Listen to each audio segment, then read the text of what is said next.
Olá, seja muito bem-vindo, seja muito bem-vinda a mais um episódio do Pretoteca. Para quem não me conhece, eu sou Larissa Alves, sigo na sua companhia em mais essa edição, em mais esse episódio. Não estou sozinha, hoje estamos sem Cíntia Martins, mas aqui comigo, Luana Pereira, ela que é nossa parceira aqui já do Pretoteca. Já virei Obrigada, figurinha Lu. carimbada, né? Ah, Vamos falar a totalmente. verdade. E os ouvintes que ouvem o Pretoteca já devem estar acostumados aí com a minha presença aqui, né, Lari? Exatamente, a E gente está sempre por aqui. exatamente. E hoje a gente vai entrar num tópico muito importante que é a educação, não é Exato. verdade? E eu vou apresentar logo de cara a nossa entrevistada sem mais delongas. A gente vai entrevistar hoje a Maju Passos. A Maju é especialista em produção cultural e economia criativa e uma das fundadoras da primeira escola afro-brasileira no país. Maju, seja muito bem-vinda ao Pretoteca. Vamos destrinchar esse tema aí, falar da importância da gente ter essa escola afro-brasileira, que é localizada em Salvador, mas eu vou deixar você contar pra gente a história bonitinha. Bem-vinda. Olá, gente, boa tarde. Obrigada aí pelo convite para a gente bater esse papo. Sim, a gente está localizado em Salvador, né? A Escola Maria Filipa, que é a escola afro-brasileira do nosso país. Ela está localizada, não poderia estar em outro lugar, né? Ao meu ver, Salvador, que é essa cidade que tem uma população de quase 84% de pessoas negras. Então, a gente surge aqui. Quem idealizou essa escola foi a minha sócia, a Bárbara, que a gente toca junto esse projeto desde 2020.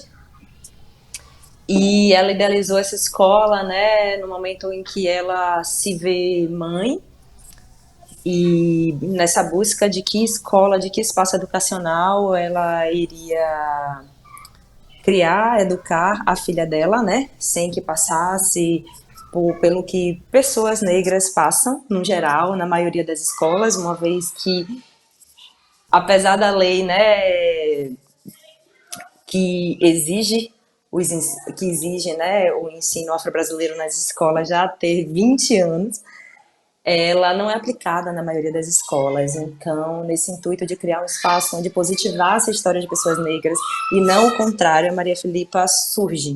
E eu me torno sócia de Bárbara em 2020 também pela via da maternidade, uma vez que eu me vejo mãe de uma criança lida socialmente como branca, que é o Ayo, uma criança de 5 anos, que eu estava justamente num momento onde ele estava entrando na idade escolar ali, com 2 anos, 2 para 3 anos, e eu buscando um espaço escolar onde pudesse ser meu aliado na construção de uma educação para meu filho, que ele se tornasse um parceiro e não um rival. Então, naquele contexto ali, eu buscando uma escola para Salvador, é quando eu chego na Maria Filipa. E aí, logo depois, a Maria Filipa entra, a gente entra em pandemia, e a Maria Filipa entra com questões, né, de manutenção e de existência mesmo. E aí que eu chego com Bárbara, né, e a gente vem somando as nossas forças para a manutenção desse projeto tão importante, né, que hoje, cada vez mais, né, estando aqui nesse espaço, no chão da escola, eu tenho essa compreensão, né, da importância. A gente às vezes não tem, a gente às vezes se bate e fala, pô, a gente não tem noção do que a gente está fazendo aqui, mas é muita coisa quando a gente coloca e a gente compreende a importância de colocar a nossa história no centro, né, no centro das coisas. E eu vou deixar vocês aí, porque senão eu vou começar a falar. Deixa vocês perguntarem o que vocês querem perguntar. Que E a a gente gente vai existe bater há nesse 5 papo. anos. Maravilha. E já essa escola já começa com esse nome, né? Maria Felipa, que é uma mulher negra, ícone aí da independência do Brasil na Bahia. A história diz que ela nasceu escrava, enfim, tem várias coisas que falam sobre Maria Filipa, né? Então a gente já começa aí, né, dessa importância dessa escola. E eu queria saber o que é tratado especificamente nessa escola, né? Há um aprendizado antirracista, há um letramento racial ali para as crianças. Como é desenvolvido aí a grade curricular, né, dessa escola? Bom, para escurecer os fatos, né? Somos sim uma escola normal, gente, tradicional. A gente segue as regras do MEC, as regras da BNCC, então a gente funciona nesse lugar. Mas claro que aqui a gente adota, a gente não fala, né? Muita gente, alguns pais, algumas pessoas, né? Chegam até a gente falando, não, nossa, eu não quero, eu acho que é muito pesado esses tipos de assunto para tratar na infância e tal. E assim, a gente não fala sobre racismo aqui na escola, a gente fala sobre potência, a gente tem um compromisso de trazer as histórias e não uma única história, né? Então, a gente não é aqui, não é que a gente não fale da história da Europa, a gente só não vai colocar ela no centro, né? Então a gente parte aqui de outras realidades. Então, por exemplo, a gente vai falar da matemática, né? Então a gente vai trazer a nossa via, né? De o que é que a gente acredita, como é que você vai poder trazer isso no seu dia a dia, como é que isso, de onde foi que surgiu a matemática, né? Em África, em outros lugares. Então, a gente traz uma diversidade de conhecimento para que a criança consiga, a partir dali, desenvolver, né? Se desenvolver criticamente, politicamente, que para a gente esse é o lugar mais importante, né? A gente acredita que o conhecimento se dá a partir das relações, se dá a partir da convivência, se dá a partir da diversidade e de como é que a gente pode. E como é que é um desafio aqui, diariamente, como é que a gente transforma a nossa rotina, né? De alguma forma, em conteúdo pedagógico, porque a vida não está separada. Estamos. Que essa é uma ideia eurocêntrica também, né? Separar tudo. Então a gente compreende aqui o ser integrado nas suas diversas potências futuras e nas suas diversas histórias, né, do passado. A escola, ela é um dos momentos mais importantes da nossa vida, né? O nosso primeiro acesso a várias coisas, a amizade, círculos, tudo isso a gente aprende na escola. Então eu fico pensando, por exemplo, eu na minha, estudei em escola pública a minha vida toda e não aprendi sobre a cultura africana, sobre as minhas origens, sobre quem eu sou. Eu acho que a gente trazer isso pro ramo trazer isso desde pequeno, a gente vai trazer assim pessoas formadas futuramente com muito mais letramento, né? E trazer esse manual antirracista, né, desde pequena, com essas práticas antirracistas com as crianças, é algo que é muito importante porque a gente ensina desde pequeno. Mas agora trazendo uma outra pergunta. Como funciona o acesso à escola? É uma escola particular? Vocês têm bolsas para as crianças? Como que funciona o acesso à escolinha? Bom, vou responder só antes, né, que você falou, vocês falaram da Maria Filipa, sim, Maria Filipa foi essa figura, né, essa heroína brasileira que a gente traz no nome, a gente tem uma imagem dela aqui também, e a gente traz ela como referência às diversas Marias Filipas que estão aí, né, então a Maria Filipa é uma instituição majoritariamente composta por mulheres, e você vai ver mulheres negras em todos os cargos, então a gente também compreende que o ensino antirracista também se dá a partir dessa estrutura também, né, de gestão. Então é importante para as crianças, todas as crianças, vejam que pessoas negras sim podem ocupar lugares de liderança, né? E respondendo essa outra pergunta sua em relação a como a escola funciona, sim, somos uma escola privada, particular. Muita gente é curioso, né? Como as pessoas perguntam às vezes 2, 3 vezes, mas afro-brasileira? Tipo, uma escola afro-brasileira? A gente fala, gente, qual é, tipo assim, onde é que tá o incômodo? Porque a gente tem escola canadense, a gente tem escola americana, a gente tem escola de diversos lugares. Por que uma afro-brasileira, né, assusta tanto? E muita gente compreende que isso só poderia ser se fosse também de graça, se fosse uma ação governamental. E o que eu acho que é importante, sim, que essas instâncias pensem. Mas enquanto isso não acontece, nós, né, pessoas criamos essa escola e ela precisa sobreviver. Então, ela sim é uma escola particular, é uma escola trilingüe, a gente tem inglês, português e Libras. A gente inseriu o ensino de Libras também. Somos uma escola que temos turno parcial, temos turno integral. A gente atua com ações, diversas ações durante o ano, falando sobre uma ação que a gente acabou de fazer, que se chama Afrotec, que é a nossa feira de ciências e tecnologias, né, indígenas e africanas. Então, a gente incentiva a produção científica dos alunos a partir também de outras realidades, de outras invenções, né? E a gente atua aqui, né? A Afrotec é uma das ações, mas a gente tem várias ações durante o ano. Eu estou dizendo isso porque é tipo para dizer um funcionamento de uma escola normal, né? Tida como normal. E a gente tem, a nossa diferença é que a gente tem um projeto de equidade racial, onde a gente disponibiliza bolsas para pessoas negras e ou indígenas em situação de vulnerabilidade social. Esse é um projeto que caminha juntinho desde o início da escola. É um projeto pensado para dar conta do que a gente acredita, né? Então, é um projeto alinhado com o nosso propósito quanto existência, porque apesar de 84% da população negra em Salvador, a maioria das escolas particulares aqui, né, particulares que você faz assim numa faixa etária, classe média alta, são compostas majoritariamente por pessoas brancas.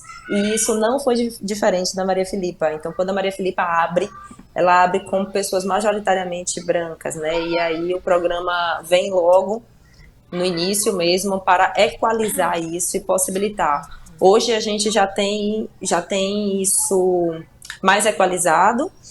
Então, uma média quase 30% das nossas bolsas, das nossas vagas hoje são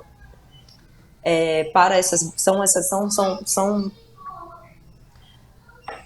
disponibilizadas, né, para essas bolsas. A gente abre edital, inclusive em outubro a gente vai abrir um novo edital, então todo ano a gente abre um edital e a gente tem um compromisso com essas famílias de mantê-las aqui enquanto a gente existir e enquanto elas conseguirem se mantiverem também dentro da realidade. Então, a única ressalva que a gente faz é que à medida que essas famílias melhoram de vida, elas saem da bolsa para dar chance para outras crianças. Mas enquanto isso não acontece, é um compromisso nosso com a educação dessa criança, em mantê-la aqui na escola. E a gente não tem nenhum subsídio do governo, não tem nenhum subsídio de nenhuma outra instância. A gente vem buscando captar, inclusive, outras formas, né, de captar recursos para a manutenção dessas bolsas e para ampliar também esse programa, porque são vários os tipos de problemáticas também, que às vezes só a mensalidade não dá conta. Então é importante dizer que muitas dessas crianças que a gente abre mão, né, da mensalidade para tê-las aqui, elas estão aqui porque existe um interesse na sua comunidade em que ela esteja. Então, muitas dessas crianças que estão aqui a partir dessas bolsas, elas estão porque a comunidade colabora com o transporte, a comunidade colabora com o lanche, porque compreende o quão importante é a educação dessa criança para refletir em sua comunidade. Então, isso é muito interessante, saca? De ver, de compreender e de entender como é possível, assim, construir outras formas, né? De viver. Exato. Então, hoje, assim, uma coisa importante que eu esqueci de dizer é que a gente tem uma campanha do Catarse. Adote um Educande é o nome dessa campanha. Então, se você que está aí me escutando tem interesse em saber um pouco mais e colaborar, você pode colaborar, qualquer pessoa pode colaborar a partir de R$5, fixos ou não. Você pode entrar lá, saber mais do projeto, entrar em contato com a gente, perguntar e colaborar também.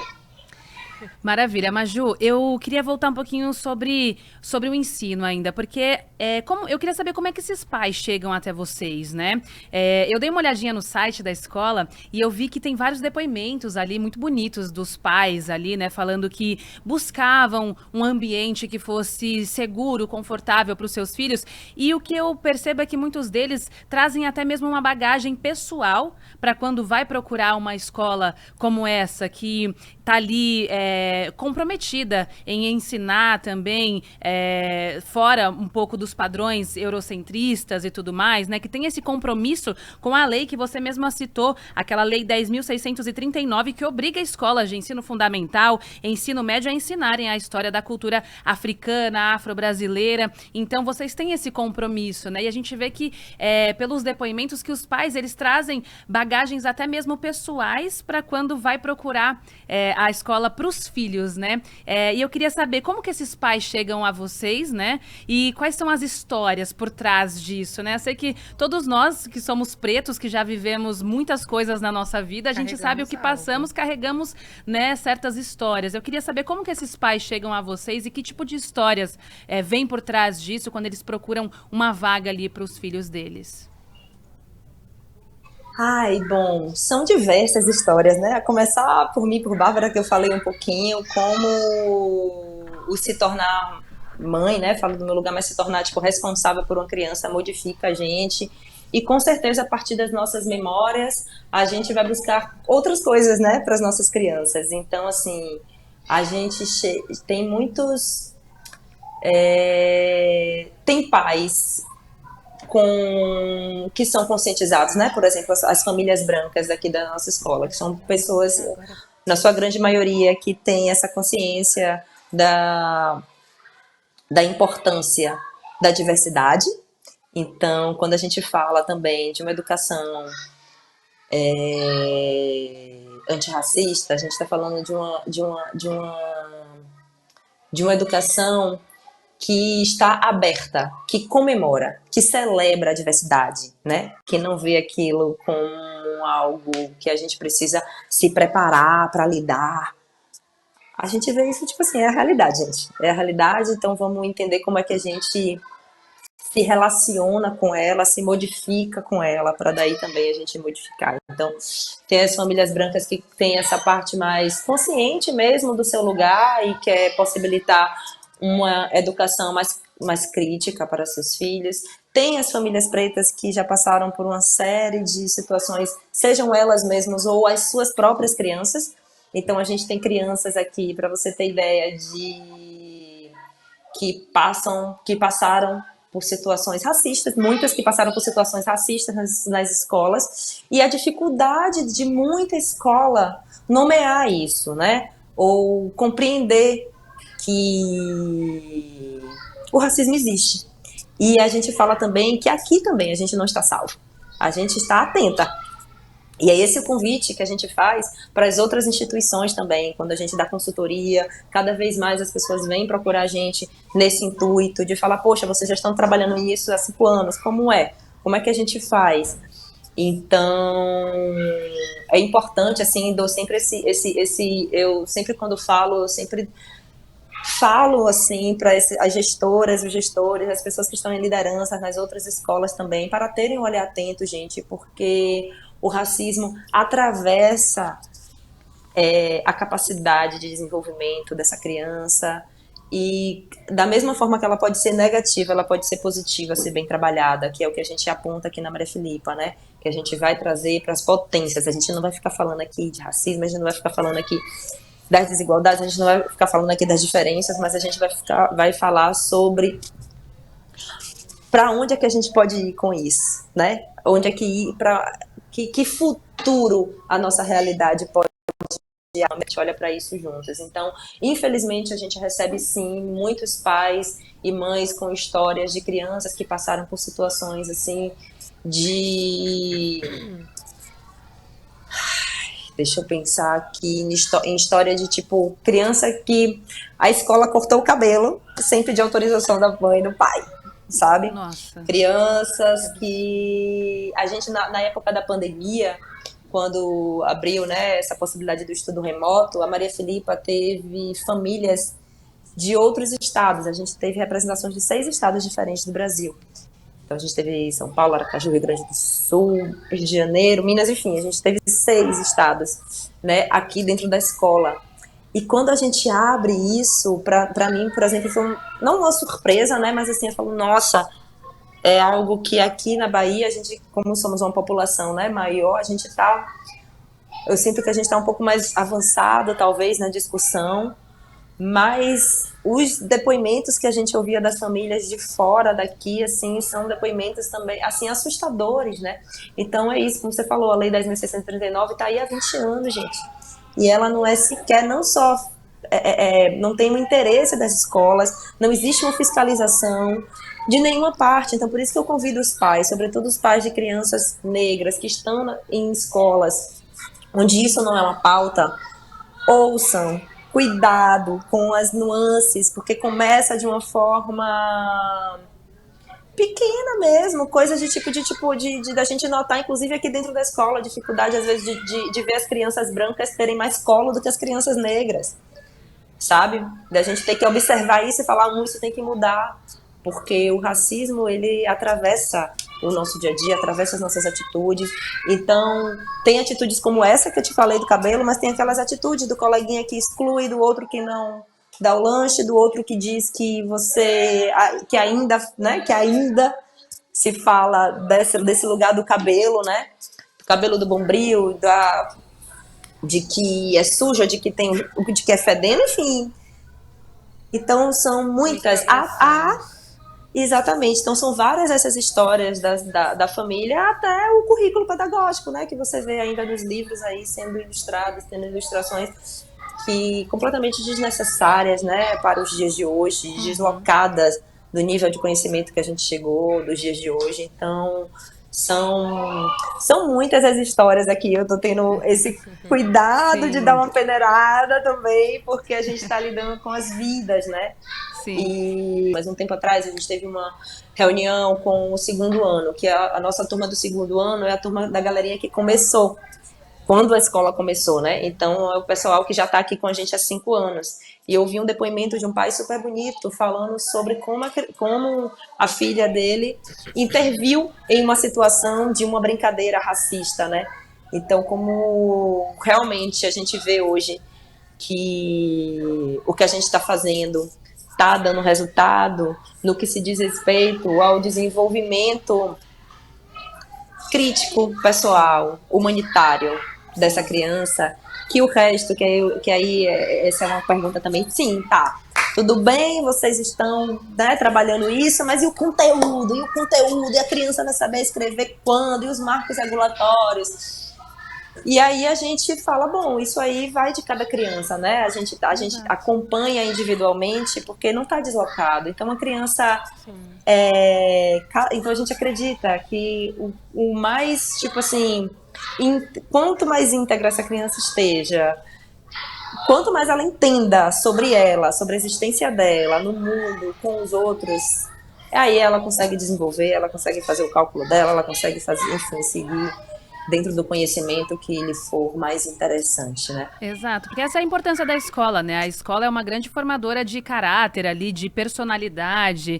É ali onde você vai passar o começo da sua vida, a formação, né? A criança está começando a formar a cabecinha dela, os pensamentos dela sobre as coisas. E muita gente pode ouvir essa nossa conversa, esse nosso bate-papo e pensar, nossa, mas a gente está falando sobre isso de novo, nossa, mas que coisa boba. Ai, eu sofri uma microagressão assim quando era criança, falaram do meu cabelo, falaram da minha cor da minha pele e eu não morri, tô vivo aqui, né? Muita gente tem muito isso, né? Mas a gente tem que entender que essas microagressões, né, que eu nem gosto de falar só micro, porque pra mim são grandes agressões, elas causam impactos absurdos na vida de crianças e perpetua pro resto da vida. Eu só antes de passar a palavra para a Luana, eu tenho uma lembrança, eu pensando hoje nesse programa, eu tive uma lembrança de que teve um momento da minha vida que eu tinha vergonha do meu sobrenome. O meu sobrenome é Larissa, eu sou Larissa Alves da Silva.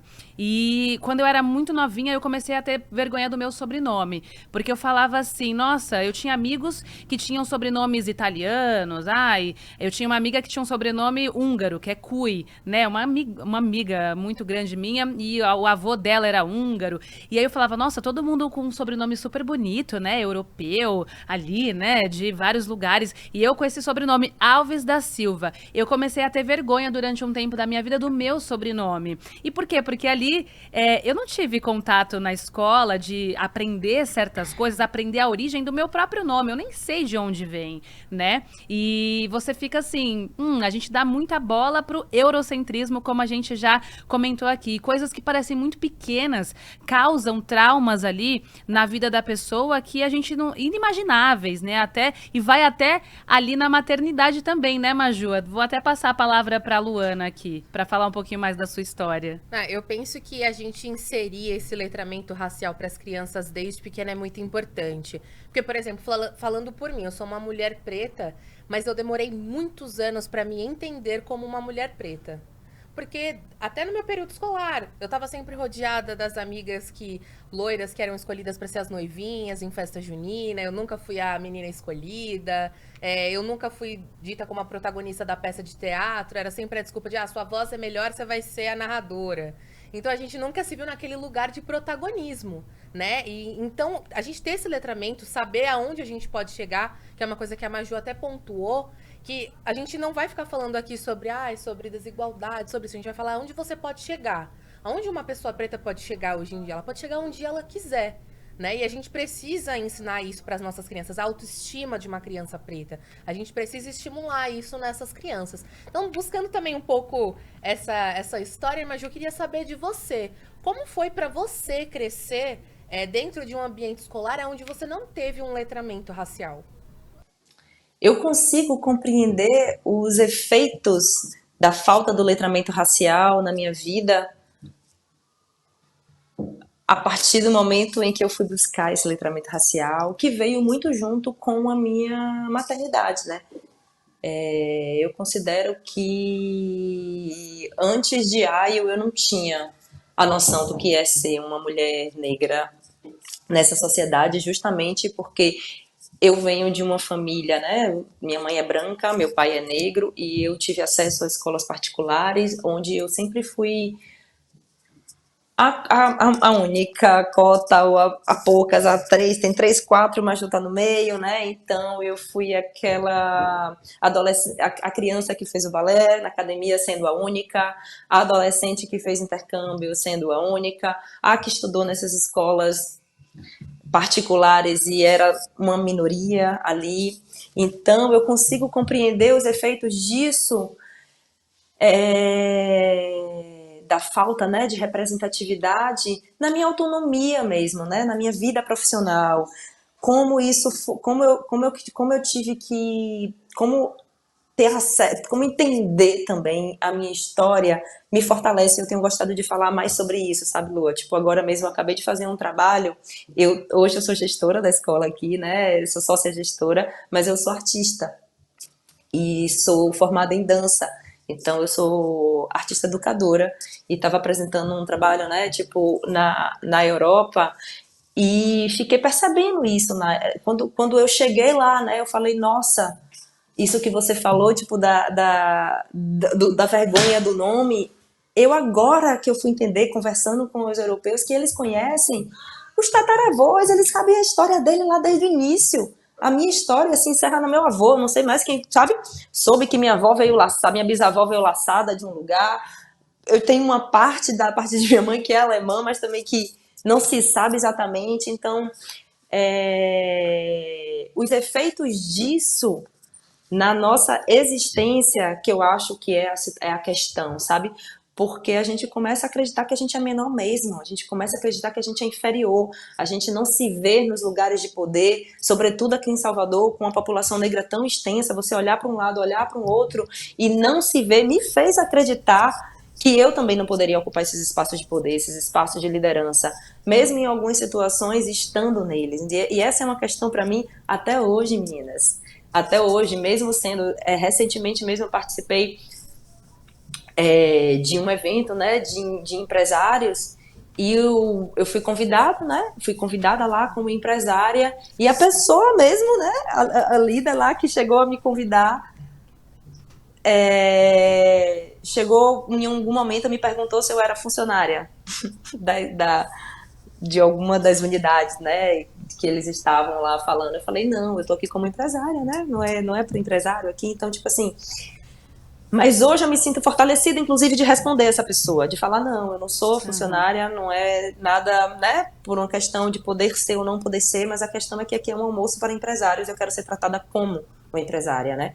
Então não cabe essa sua resposta aqui, essa sua pergunta aqui, não cabe nesse espaço. Mas até eu me fortalecer para compreender que o problema não é meu, é dele,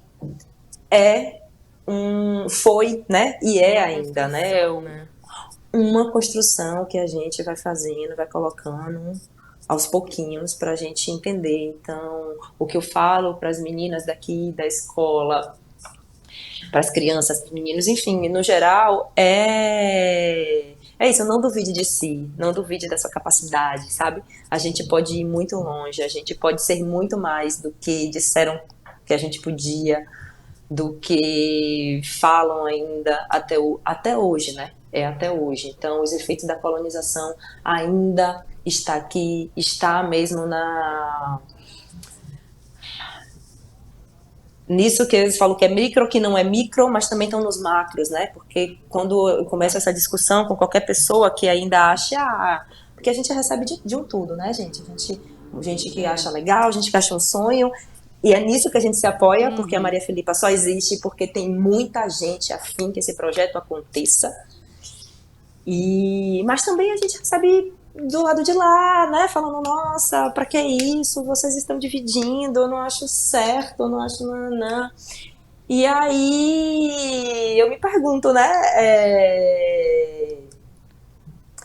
ninguém fala tipo assim, quando a gente só exalta a cultura europeia, quando a gente só exalta o branco, que é a maioria, ninguém fala nada, como é isso, né? Sim. Então aí a gente compreende quão racistas são essas falas, quão racistas são essas perguntas, o quão o racismo ainda é um assunto que deveria estar mais nos almoços de domingo, né? Pra gente trocar sobre as existências, para falar sobre as existências, para falar, olha só, isso aqui, você agir desse jeito, afeta o meu lugar de importância. E uma vez que eu não me acho importante, uma vez que eu não me acho capaz, eu afeto o todo. Então, a gente vai construir uma sociedade muito mais potente se todos nós nos acharmos potentes, se todos nós nos vermos nos lugares. Então, isso é uma virada de chave que a gente precisa fazer, sabe? Cada vez mais, eu acho que a Maria Filipa é esse desejo, né?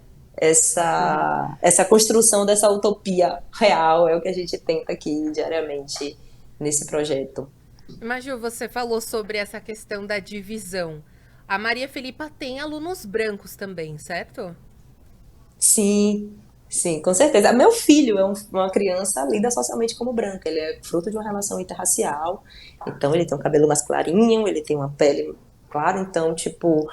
E essa é uma pergunta que muita gente faz. É uma das perguntas que todo mundo faz. E eu falo, gente, é a mesma coisa, tipo assim, tem que estar todo mundo nessa luta. Tem que estar todo mundo nessa luta. Ele precisa compreender a existência dele, até porque também você está em um lugar onde você acha que você é o centro do mundo, isso não é legal para você, isso te incapacita, isso te faz você não chegar aonde você pode ir, porque você acha que você não precisa fazer nada, porque o mundo já te dá passe livre para você fazer o que você quiser. Então eu realmente, para mim, trazer meu filho para cá é realmente um lugar onde eu acredito nisso, né? É o que me impulsiona, assim. O que é que eu faço para que essa criança ela entenda que ela não é o centro do mundo? Porque, infelizmente, ainda das portas, né, da Maria Filipa para fora, o mundo faz isso quando duvidam, por exemplo, da minha maternidade. Eu passei por isso, né, de tipo, ele bem pequeno. Até hoje as pessoas duvidam da maternidade, quando as crianças em lugares que a gente circula de um contexto social mais privilegiado em termos de grana, onde crianças chegam para mim e perguntam se eu sou a babá. Então, assim, é um lugar que eu falo, tipo assim, ele precisa acreditar que ele, que ele não é tudo, que ele não é o sol só por ele existir. Que ele sim, ele é muito potente, mas todas as crianças, todas elas são. E se ele não compreender a importância de todas as outras, ele não vai compreender a importância dele. Para mim, isso é fundamental na construção de qualquer existência.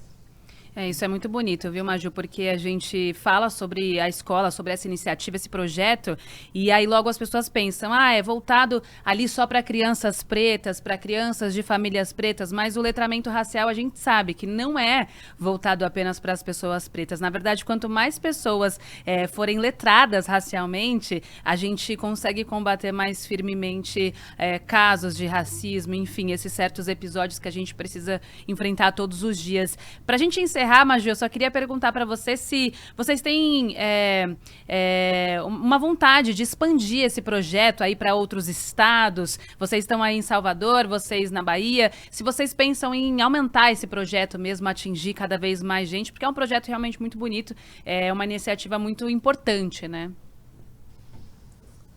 Bom, a gente tem sim, né, esse desejo de ampliar e a gente vem observando também que existe um interesse grande das pessoas, né? E eu continuo confiando muito, sobretudo nas mulheres, viu, gente? Porque nos eventos de educação que a gente passa aí, quando a gente vê as mulheres negras realmente estão desde sempre e continuam nessa liderança de uma necessidade de uma modificação, sabe? E a partir disso eu sinto que a gente tem atraído muitas pessoas, sobretudo mulheres, né? Para fortalecer esse projeto. E eu estou dizendo isso porque a gente já recebeu vários convites, e geralmente são de mulheres mesmo. Eu quero abrir uma filial, geralmente mães que passou por uma situação e eu não aguento mais, e eu quero criar uma nova estrutura. Então a gente tem alguns lugares que a gente está aí conversando, mas a gente está encaminhada aí para a gente ir para o sul do Brasil, para o Rio de Janeiro. Então, se tudo der certo, a gente, logo menos, né, a gente pinta por aí, Rio. Então, ainda estamos nessa ideia, né? Mas o que eu ia dizer que eu acabei me perdendo foi a questão das formações. A gente faz também, a gente é uma escola, né? Para o foco, né? Tipo, a gente começou uma escolinha do G2 ao G5, hoje a gente atende do G2 até o quinto ano, certo?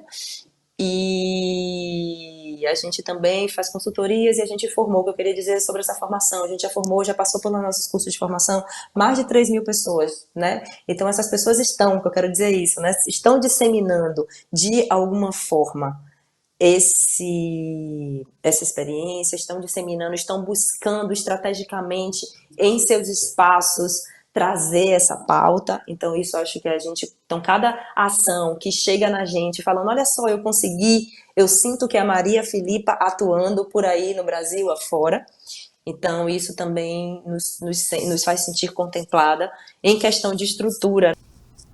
E a gente também tá aí caminhando para que a gente expanda quanto negócio, né? Que a gente crie essa força e que a gente consiga multiplicar aí, quem sabe fazer filial. Recentemente a gente acabou de aprovar um projeto que a gente vai fazer umas cartilhas que recentemente vai estar aí distribuída também. Então a gente tem recebido bastante convites e tem conversado bastante com iniciativas educacionais diversas, públicas e privadas. Então, o que eu quero dizer é que sim, a gente pretende ampliar, mas que a gente já vem ampliando desde a nossa existência, porque a gente se sente também multiplicando o nosso conhecimento a partir de cada corpo desse que se interessa e que busca e que olha, porque a gente também não tem uma receita de bolo, a gente está todo dia tentando, volta atrás e vê como foi e vê, então é muito mais um processo quando eu falo assim, tipo assim, não tem a fórmula, né? Não tem um guia, não tem um manual.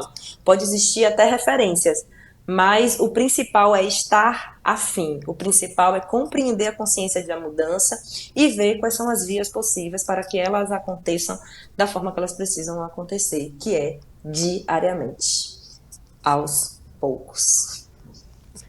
Conversamos aqui com a Maju Passos. A Maju é especialista em produção cultural e economia criativa e é uma das fundadoras da Escola Afro-Brasileira, da primeira escola afro-brasileira no Brasil, que é a Escola Maria Felipa. Maju, muito obrigada por ter falado com a gente aqui no Pretoteca hoje.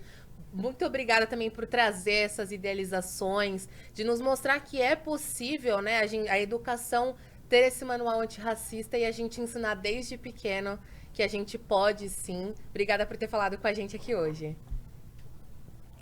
Meninas, fica aqui o convite para quem não conhece a escola, entra no nosso Instagram, no nosso site www.escolamariafilipa ou Instagram @Escola Maria Filipa, que você pode acompanhar nossas práticas pedagógicas, enfim, a nossa realidade, sugerir e estar junto, participar, porque a gente não acredita em educação se não for em comunidade, não. Maravilha, muito Muito obrigada, viu, obrigada. Maju? Muito obrigada, Maju, obrigada. E esse foi mais um episódio do podcast Pretoteca. Muito obrigada para você que nos acompanhou até aqui. Esse episódio está disponível aí, vai ficar disponível aí o resto da vida. Você pode conferir lá, pode conferir também os episódios passados. A gente tem tudo que a gente conversou aqui já no Pretoteca, ali no YouTube, também no Spotify, e você pode acompanhar a gente por lá. Um prazer, Lu, mais uma vez aqui a gente junta. Cíntia Martins volta em breve Ela também aqui ao Pretoteca. Volta, Ela sempre né? volta. Ela sempre volta. Mas vocês nunca vão ficar assim, sem Pretoteca, porque a gente dá um jeitinho, estamos sempre aqui nesse timaço grande aqui, que a gente sempre colabora, a gente está sempre por aqui.